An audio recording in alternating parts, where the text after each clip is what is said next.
Chris Shear and Andrea Carter back here in our Yes Network studios. The Nets fall to the San Antonio Spurs to start their 5-game road trip. And Dre, we mentioned this earlier.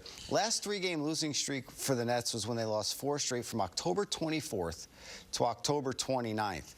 Now, they're shorthanded, but this was definitely a winnable game. Yeah, you took the words right out of my mouth, and you heard Richard Jefferson talk about it. Even with all of the missed threes, even with KD out, even with Kyrie out, this was a winnable basketball game. A lot of turnovers, unable to get defensive stops, unable to slow down Keldon Johnson. There wasn't a player to match Keldon Johnson's energy on the Nets side tonight. No, he had 8 points in the first half and then absolutely exploded in the second half, Dre. Like you said in the pregame show in the last game against the Nets, he scored on everybody and no one could stop him tonight. He led the way for the Spurs last time against the Nets. We talked about it. He scored over KD, he scored over Watanabe, he scored over Claxton, and he picked up right where he left off an absolute dominant second half.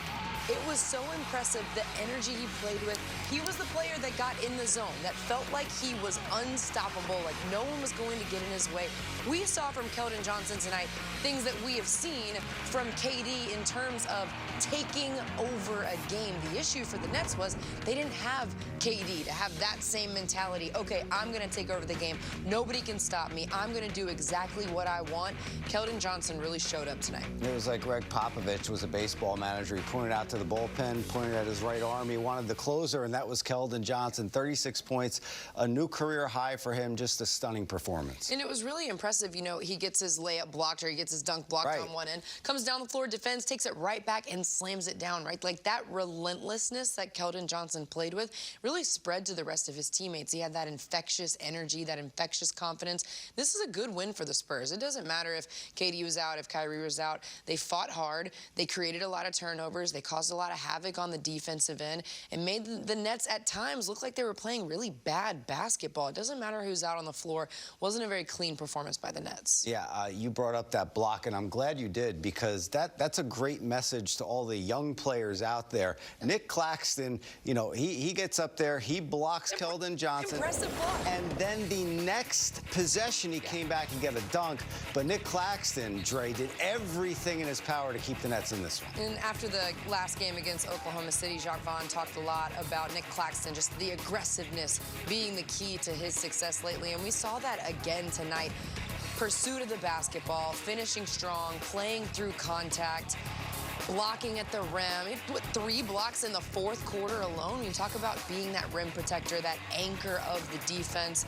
Impressive performance from Nick Claxton. Another double-double, but disappointing that he didn't have enough help around him in total to get the win. Yeah, longest streaks with 3 or more blocks since the 73-74 season. Nick Claxton has 9 straight games. Sean Bradley has the Nets record. He did it twice back in the 95-96 season with 11 straight games. That's 2 times. But as you said, as Richard Jefferson said throughout the entire game, the miscues really hurt the Nets tonight. You were watching this game with me saying another offensive rebound, another offensive rebound. It was that. It was the turnovers. And, Dre, it was the three-point shooting as well. The three-point shooting was an absolute struggle, and that comes from, again, not having KD and Kyrie on the floor. It sounds like a broken record, but the three-pointers are so much harder to come by as far as clean three-point shots. But why is that? Why is that? Because Kyrie and KD draw so much attention from the defense. There's such a subtle difference between having 3 or 4 inches in your shot to get your shot off or having 8 to 12 inches to get your shot off. It's a big difference, and you're looking at players that are maybe used to having a little more space or a little more time or not feeling as rushed. That's something to think about. If that pass is coming, even if I'm wide open, but I feel a little rushed or I feel a little sped up, it's going to make a difference in getting that shot off and knocking it down. We saw that tonight with the Nets. But the offensive rebounds and the turnovers were by far the biggest issue tonight for the Nets. You can miss all of those threes. If you clean up some of those turnovers and have opportunities to score the basketball in the paint, that's going to make a difference. You look at Ben Simmons' number, has a triple-double, which is impressive. What, 10 points, 11 rebounds, 11 assists, but then 7 turnovers. That's the number that has to go down. 3 for 23 from downtown. That's the worst net shooting performance from the perimeter in nearly 4 years, our key to the game, it's the turnovers. You see it right there, 21 turnovers leading to 16 Spurs points. And you might look at that and say, well, the Spurs had 16 turnovers for 17 points. Brooklyn scored more points off of the Spurs turnovers, but Brooklyn also had 21 opportunities taken away to score the basketball, to get an opportunity to score. It's just too many turnovers. Turnovers lead to layups. Turnovers lead to, even if it's not right off of the turnover, smooth offense from the Spurs side. And turnovers just create energy for the opponent. Anytime when I played, if I caused a turnover, automatically gave me confidence. Like, you were just trying to do something that you wanted to do. You lost the ball. You dribbled it off your leg. You stepped out of bounds. Now I've got one up on you. Like, turnovers create confidence for the opponent, and we saw that tonight. You're in my head again, because I was going to go there next, and I'm glad you brought it up when you were playing, because in the first quarter, we saw this Nets team go into an early hole down by 14, and it was because of turning the ball over, digging out of that hole, building up the Spurs' confidence. That definitely played roles tonight, right? But we saw the one quarter where Brooklyn Nets took care of the ball was the second quarter. They only had 4 turnovers, and what happened? They were able to get back into the game. They were able to tie the game going into halftime after being down by 14. Taking care of the basketball was a huge key. What happens when you take care of the basketball? You can get defensive stops. So I would absolutely say the turnovers led to a ton of confidence, right? The Nets had to get down. They had to battle back. They had to fight back. And then in the third quarter and the fourth quarter, the Spurs were able to get rolling. All right, Dre, we're going to step aside, take our first break here on the Brooklyn Nets post-game show. Once again, they lose to the Spurs 106-98. We're going to hear from head coach Jacques Vaughn on this opening game of their 5-game road trip with the loss to the Spurs. We'll also take a look at full game highlights as well, and we'll get some player reaction with our Megan Triplet. It's all coming up straight ahead right here on Yes, and streaming, of course, on the Yes app. The Nets post-game show on Yes is brought to you in part by the New York Lottery. Get out there and play. All right, Dre, let's take a look at the Nets since the beginning of last season, with and without Kevin Durant. 9-22 without, 62-32. They're 30 games above 500. That should come as no shock to anyone that the Nets have that split with and without Kevin Durant. And it showed again tonight.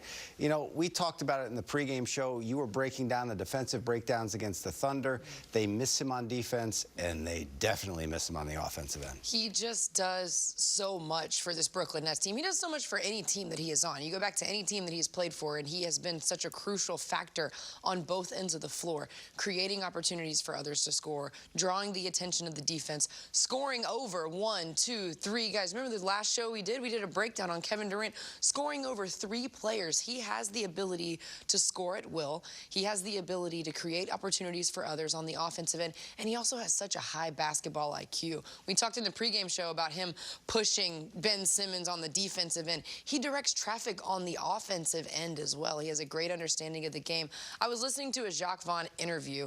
I want to say, what game was it? It was before they played the Pelicans earlier this month.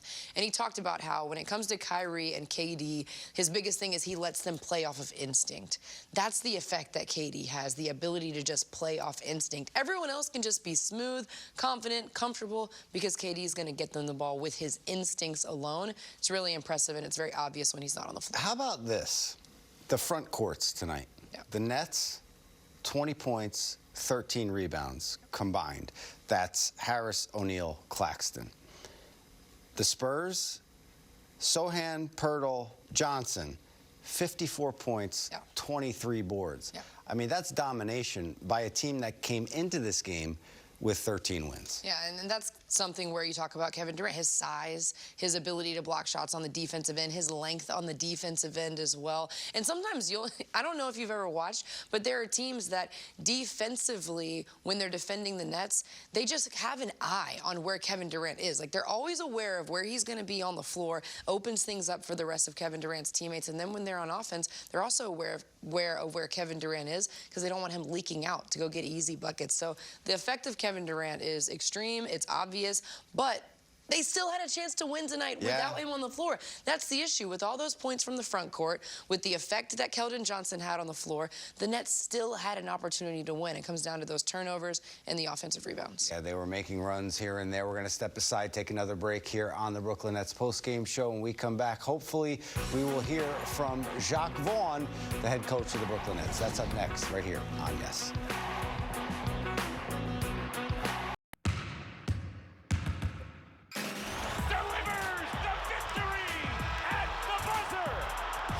What's special about a turtle sitting on top of a fence? He didn't get there on his own. Stars are in the house. Mbappe, I'm gonna have to go over and say hey. He's right there. Just gotta be ready to adapt to anything that's going on. The best 20-game stretch in Nets history.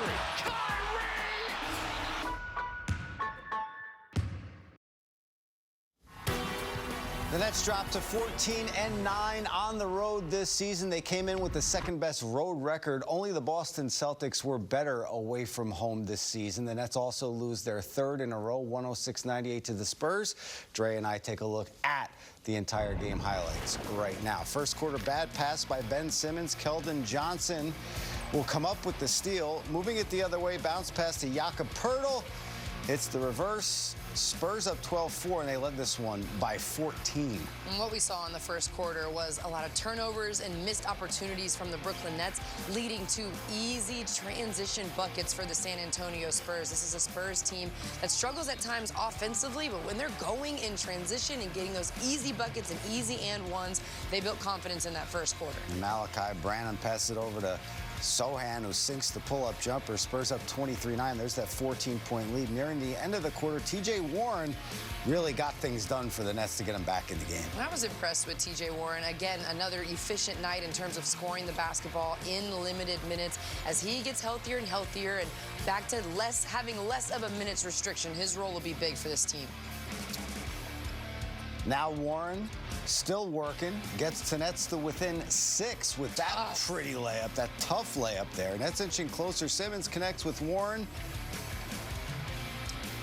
And then it's Sohan. Every time the Nets looked like they were starting to mount a comeback, a big bucket there for the Spurs. Now see Markieff Morris bump into Sohan there. Next possession, Nets with the ball. Morris tries to set a screen, and Sohan gets hit by Morris, and he pulls Morris down.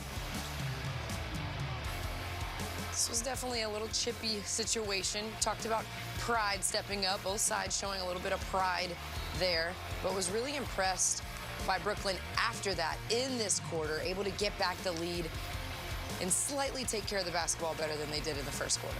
Cooler heads prevailed for sure, and here on a broken possession, Nick Claxton gets the bucket to go and the foul. Nets take the lead. Later in the quarter, Keldon Johnson with the rock, drives in for the finger roll. Spurs up by 6. More from Johnson, gets the feed from Dougie McDermott. Another layup.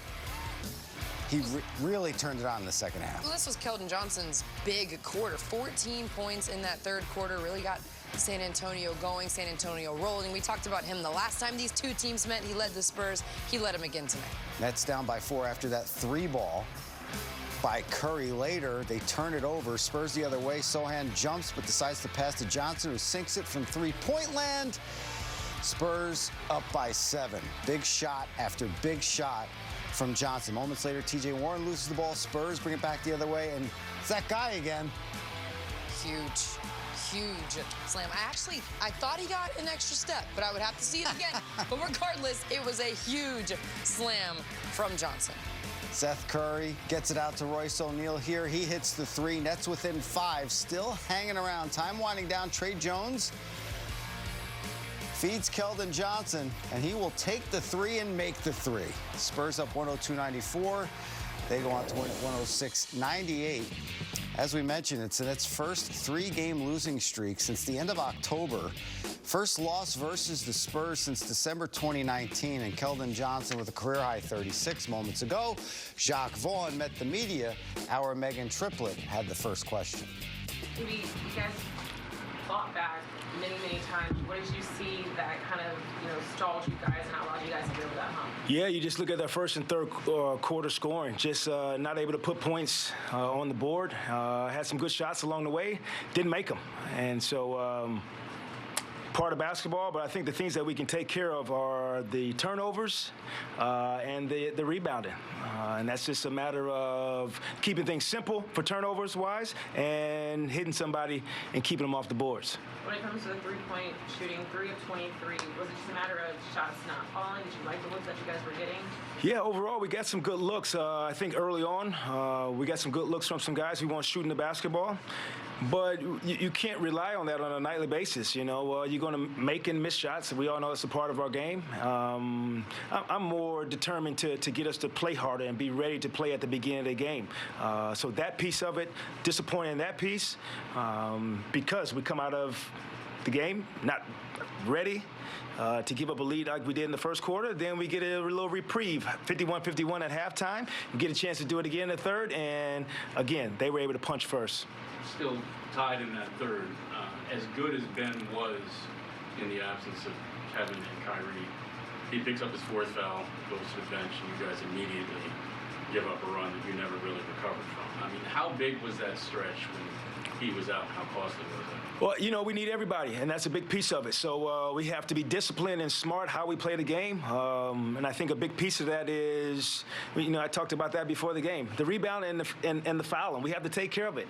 And it is in multiple fashions, whether it's the rebounding piece, whether it's reaching on the guy who drives, whether it's being not positioned and then having to react. So all culprits of it. And hopefully guys are starting to understand, like, the discipline along the way, it has to be there, because you won't be able to recover from stretches like that. And so, great challenge for our group. John, you talked about getting the three attempts from the three since Kevin went out. Only 23. I think you guys are in the 30s passing it. How do you get that number to a place you're happy with without, forcing it or going out of your guys' identity, really?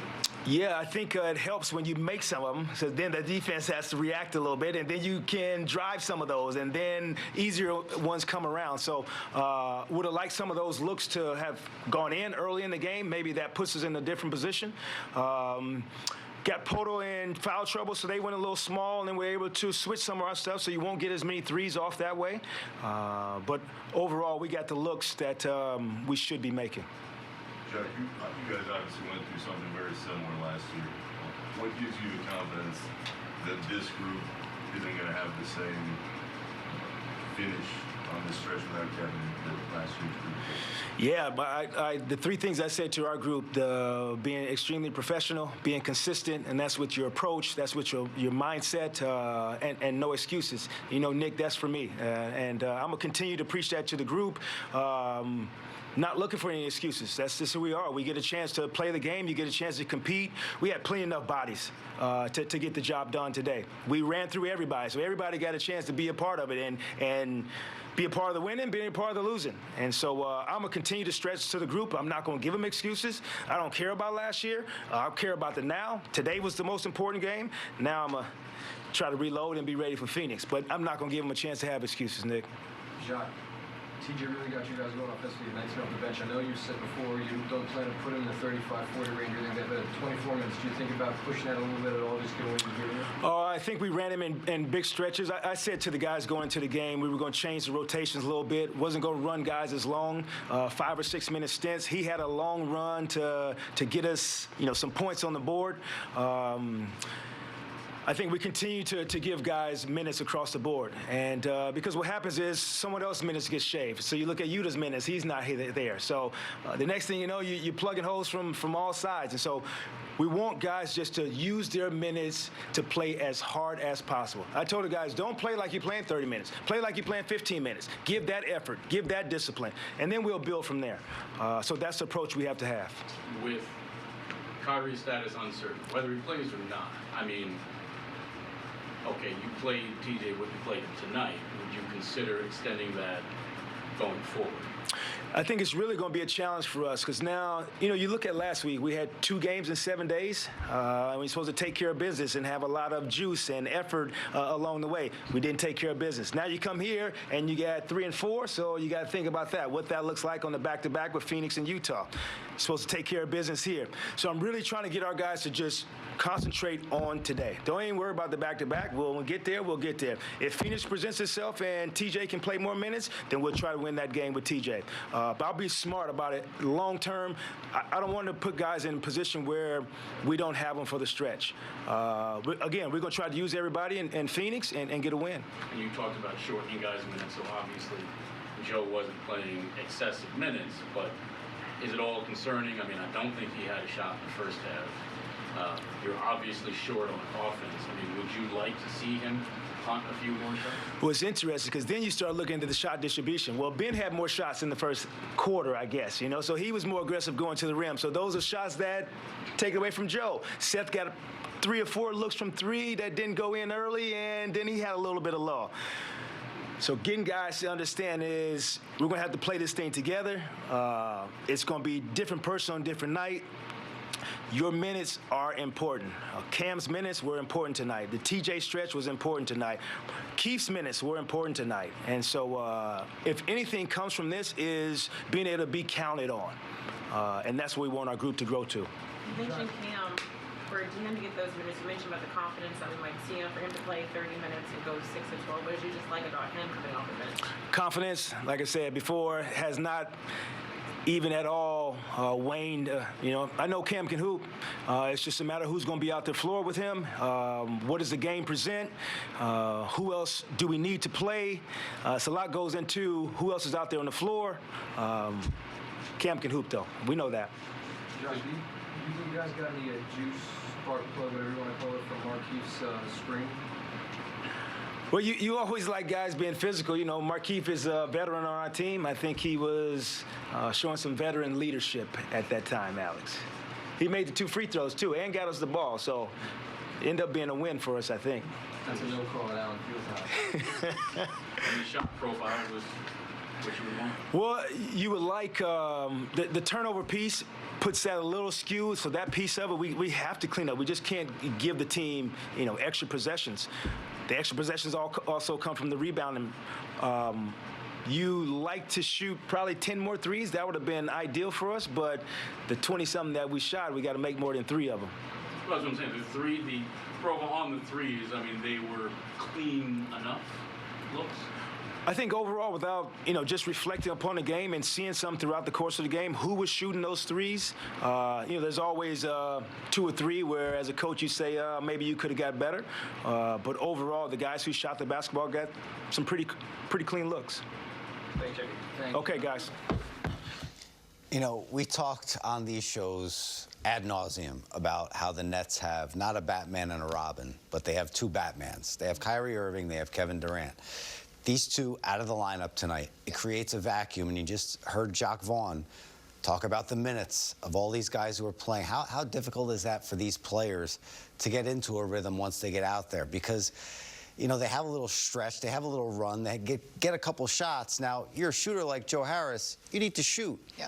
Can't do that on the bench. Well, that's what I was thinking, with Joe Harris, because Coach was talking about we need everybody, right? And especially in a game like tonight, if you're Joe Harris, what I expected from him and what I wanted to see from him was him hunting his shots, right? 0 for 3 from the field as a 3-point shooter, as someone who's known as a sharpshooter. You want to see him sprinting to his spots, hunting his shots, really working to get the basketball, to get into a rhythm, because Coach talked about it, shot distribution, right? Him taking more shots takes away shots from somebody else. But the shot distribution is extremely skewed when you have KD and you have Kyrie. So when you don't have KD and you don't have Kyrie, that is your opportunity to hunt your shots. Not take bad shots, not shoot 1 on 3, not shoot 1 on 4, not shoot rush shots, but it is absolutely an opportunity to hunt your shots. So for Joe Harris, that's something that has to be looked at, right? Him hunting shots. We saw it a couple games ago. Was it against Boston? He had 18, but he had, 0 tonight, then in single digits. Then you have 18, then single digits again. For Joe Harris specifically, that consistency, maybe 8 to 10 points consistently, is going to be better than that volatility, scoring high, scoring low, not really knowing what you're going to get from him. All right, we're going to step aside, take another break here on the post-game show. The Nets and Spurs were one of 4 games taking place across the NBA tonight. After a break on the post-game show, we'll go around the league and look at highlights from the Raptors and Bucks and the Blazers and Nuggets. Stay with us on Yes. Drea, impressive performance tonight by Cam Thomas. He was a plus 12, 6 of 12 from the field, and he finished with 15. Very impressive. It's really his ability to get into the paint. He hunts the paint. He has great elevation on his shot. He can finish through contact. He's one of those guys that keeps his eyes on the rim, even as the defense is making contact with him to finish. Just like that. We love when the highlight lines up with what I'm saying. Didn't know that was going to show, but a high motor. And what's really impressive about Cam Thomas, he didn't play the last 5 games with the coach's decision. So to come out, make the most of his opportunity, it was huge. 52 points from the bench for the Brooklyn Nets. Cam Thomas had 15 of those. You're omniscient, and as Jacques Vaughn says all the time, stay ready. Here's Cam Thomas with Megan Triplett. Cam, it looked like the first and the third quarters was that difference maker. What did you see energy level-wise that was the difference? I feel like we had good energy. We started off slow in both quarters, so that gives a team like that confidence that they can play with us. So really we just got to start the games way better, start the first better and third better, just set the momentum of the game and set the tone. So really just have better starts. You were part of that second unit that got it going that second quarter. What changed for you guys that allowed you guys to find that offensive flow and get the stops? We were just playing faster, good pace, good rhythm. And I feel like we all played well together out there. We was out there. Really just the pace factor, getting out and running. Quick actions, quick everything. So I feel like that really helped us get back in the game. So, we got to continue to do more of that. You went 6 of 12 from the field. Jock told me that he's always known that you can hoop, but to come off the bench, play 30 minutes, for you, what was just this moment overall like to be back out there on the court with the guys? Oh, yeah, it felt great to be back there with the guys, competing with them. Obviously I would like to hit more threes, but that's just more like game rhythm, getting more game flow, getting back in the game, flow of the game, But I'm just happy to just be back there playing with the guys, having an opportunity. So, I want to continue to improve and get better with over this stretch we got. Yeah, but it's 58 all third quarter. You guys kind of going back and forth, and then Ben gets his 4th foul and goes out. You guys give up like a 6-0 run. Just how costly was that stretch in a game where you guys have kind of been going back and forth? It's a little costly, but, it has nothing to do with it. We just got to take care of the ball. That just has nothing to do with the player being out of the game or anything. We got to take care of the ball. And just make better decisions overall. Cam hit the nail on the head there. He said, Megan asked him what the difference was, and it was the pace factor. Yeah. When he came off the bench, it just seemed like that group had a different energy. Yeah, he adds a level of speed and intensity and also an aggressive mentality, right? Like we saw Ben Simmons sort of start with an aggressive mentality, but it led to a lot of turnovers in that first quarter. Cam Thomas comes in, plays with that aggressive mentality, gets a couple buckets, gets the team going. I think the biggest point that Cam Thomas made that I agree with in full was the slow starts. Right. He said we got off to slow starts, and it led to them feeling like they could play with us. And that's absolutely right. When you get off to a slow start and the other team's getting transition buckets, scoring 1-on-2 and long stride layups like we saw Keldon Johnson do, that gives them confidence. Like I said, turnovers give them confidence. So coming up in this next game, Phoenix is a team that's struggling, obviously, without Devin Booker on the floor. But early turnovers and slow starts will easily give the Phoenix Suns way more confidence to compete with this team. You said that in the A block of the postgame, so Cam was really echoing what you said. There we go. I'm just saying. We're going to step aside, take another break here on the postgame show. We come back. Dre and I will have final thoughts. I'm just giving you props. I love it. Thank you. You're a great teammate. I'll take it. That's an assist for you. No turnovers for you. No. Assists. That's what I do. Inquiring minds want to know, What do the Nets have to do to stop this 3-game losing streak? Well, one of the biggest things is be prepared for Phoenix to come out with a lot of energy. Phoenix just lost by 30 to Memphis, right? Wasn't today, but they lost by 30 their last game. So they're going to come out with a ton of energy, wanting to get a win, wanting to kind of get that bad taste out of their mouth. So Jacques Vaughn talked about it in the post game about how today the Spurs punched first, especially in the first quarter and in the third quarter, so after halftime. So biggest thing is going to be punch first. The same aggression that we saw from Ben Simmons offensively, attacking the rim, trying to spin, trying to score, trying to make something happen, that aggression needs to come on the defensive end to start. That first punch has to be thrown defensively because defense is something you can control. Create those turnovers, create tough shots for the opponent. Go ahead and impose your will on the defensive end because we saw tonight there were some wide open threes that didn't go down. There were some opportunities where the ball just slips out of your hands. Don't rely on offense. Hang your hat on the defensive end, punch first defensively, and make your stand that way to end the 3-game losing streak. And getting Kyrie Irving potentially back could also be probably help. Could be huge. I mean, clean up turnovers that way might help. Just saying. Yeah. Could be Okay. big. All We'll right. see. But can't rely on that either. Just defense, whether he's on the floor or not. Defense. Play some defense, play hard, punch first. There you go. That's all for the post-game show. Once again, the final score from San Antonio, Spurs 106, Nets 98. Remember, Friday night's coverage begins at 8:30 on Yes Now. For Andrea Carter and all of us here at Yes, I'm Chris Sheeran. Thanks for watching. We will see you next time. Remember, punch first.